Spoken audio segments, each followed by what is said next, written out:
Alright, good morning, y'all. It is 7:31 on June 26th, and we are walking in Yosemite National Park right now. And it has been a hot minute since I've both made one of these videos, and there's so much to catch up on. Again, I'm like the worst filmer in the world, so bear with me, I'm trying. So out hiking again, which is sick.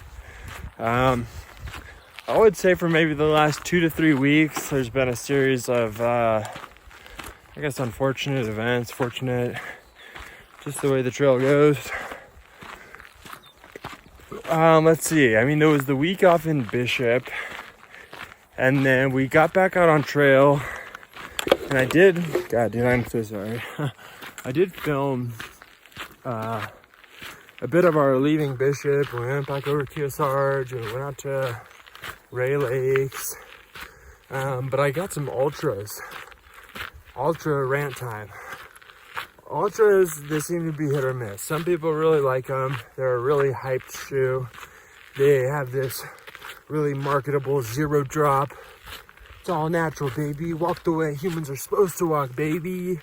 There's the zero drop heel, for those who don't know, is basically just mimics like a natural foot, whereas most shoes have a little bit of a rise in the back. A common example of this, which I actually wore growing up, is Vans. Vans are just flat.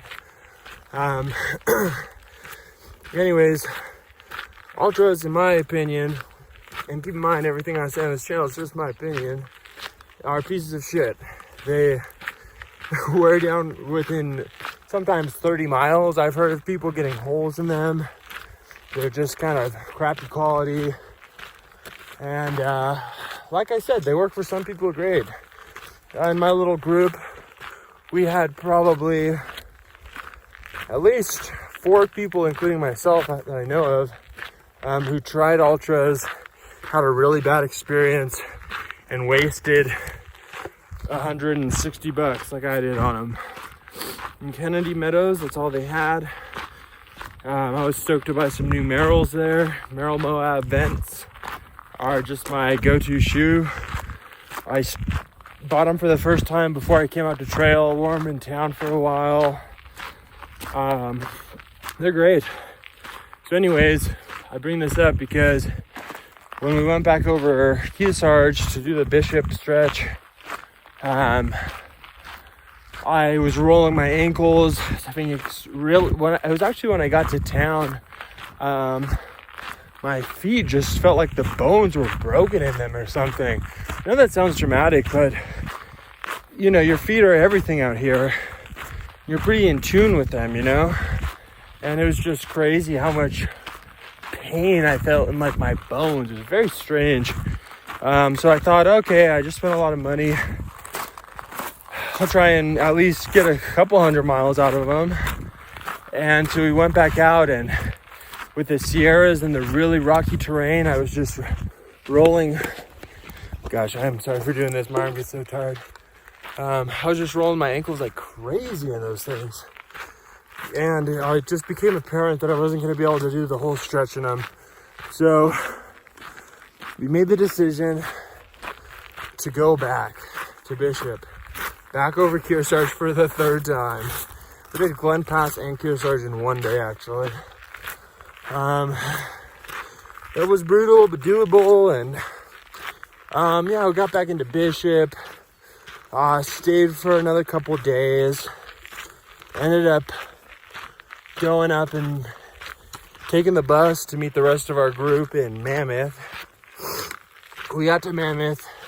Mammoth is sick. Both towns are really sick. I mean, to be honest, they're both great towns. Incredible coffee, good food. But also, to be honest, another side rant. It's probably going to be a lot of ranting in this video. If you don't like that, I hope you can at least enjoy the scenery. But, you know, there's something about Like, I remember the first day we got into Bishop, and we're so, you know, 8 days out in the wilderness, starving, eating peanuts for the last 2 days, and just being in such a depraved state makes for a really, you know, you're like literally kind of starving yourself. Maybe not in, I mean, maybe in a literal sense too, but it's just, everything is so much nicer when it feels earned. The hotel bed, the food, the coffee. After maybe a day or two, maybe after like 2 days, I would say, it gets just kind of old, you know, it gets kind of back into city life, and, you know, it's not as hyped. So we're just kind of battling with that while also kind of needing to take time and plan things to figure out what the hell we were doing. So anyways, we get to Mammoth. We're stoked. Mammoth is a 30-mile stretch to Yosemite Valley, or I'm sorry, to Tuolemne Meadows. First day felt a little bit weird. Second day I felt very weird. But whatever, you know, we're resupplying, getting our food ready to go. And the third morning we wake up to leave. I shit you not, dude. This was the first thought I had of like, okay, I'm out of here. I'm going home. What happened was I got the gnarliest tonsil infection, strep throat issue I've ever had in my whole life. I woke up, and keep in mind, I knew I was feeling kind of weird. I didn't really fully register that it was sick, you know. So check out these lakes, dude. Freaking beautiful. So I woke up and it was just like, fuck me, dude. Like my tonsils were so large, massive white and black infections on my tonsils. And I just thought, fuck me up. This isn't good. I might be needing to go home. Also, I think this is the trail. I think I'm gonna just stop for a second. Oh, JMT, yep. So yeah, I didn't really think I was gonna go home because I'm not really trying to do that, but I definitely had that thought of, oh shit, this ain't good. So yeah, that was like no bueno. And then it was just like, well shit, I did a little Plush Care app to talk to a doctor. She told me it was probably strep, but she couldn't verify. It could just be a tonsillitis or a tonsil infection. And so anyways, then I had to deal with that. That was incredibly frustrating. I was really, really getting sick. Oh, there's a sick marmot just perched over here. I was getting really sick of just sitting around and just didn't feel good.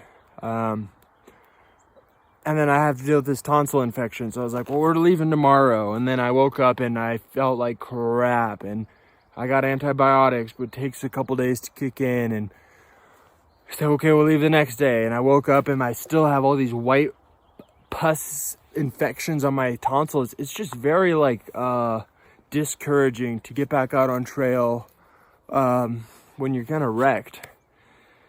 Also just feeling just the general body sickness. Fourth day, we wake up, we make an attempt to leave. We try walking out to the bus stop, and there's a cute little marmot just perched over there, dude. He's stretching and yawning. It is so cute. Wake up the fourth morning, try and head out, and I just have a fever, dude. I'm running a fever still. I feel like I'm gonna faint. I was just like, I can't do this. So we ended up staying and just hatching a plan to take another bus to Tuolemne Meadows. And that's what we did. We came into Tuolemne. We went straight into the valley from Mammoth yesterday. That was sick. It was really cool to be there. A lot of childhood experiences there. And yeah. I had a bit of a runny nose last night as well when we got back. But anyways, today's the day, baby. We're back out here. We're not even just back out here. We're shooting into hardcore hiker mode. We're shooting for 20 miles a day. Hoping to be in the 4th of July in Lake Tahoe by the 4th of July. And so that's what we're doing, man. Just getting back out in hiker mode. It feels really great to be out here.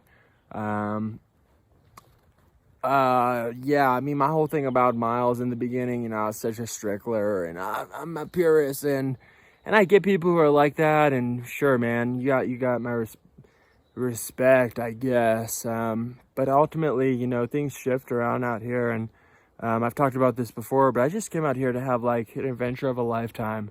And if I only end up walking 2,500 miles instead of 2,700 or something, you know what I mean? Like, fucking who cares? Like, I just think that's kind of dumb to, I mean, whatever, you know, again, everybody's just doing their own thing out here, and I can validate for myself what is good for me, and embrace the learning process of it all. So anyways, that's all I got, and keep you updated.